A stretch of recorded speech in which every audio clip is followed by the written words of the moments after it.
చంద్రబాబు పేదల వ్యతిరేకి. చంద్రబాబుది పెత్తందారీ మనస్తత్వం. అంతేకాదు, పేదల వ్యతిరేక బుద్ధి, ఏపీలో పెత్తందారీ భావజాలానికి పేదల ప్రభుత్వమైన జగనన్న ప్రభుత్వానికి మధ్య యుద్ధం జరుగుతోంది.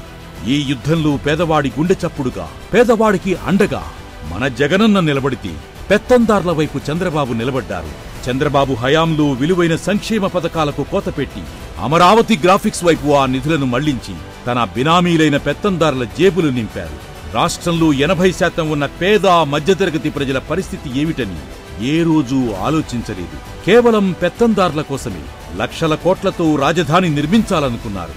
ఇక జగనన్న పేదలకు సెంటు భూమిస్తుంటే సెంటు భూమి శవం పాతిపెట్టడానికే సరిపోతుందంటూ అవహేళనగా మాట్లాడారు.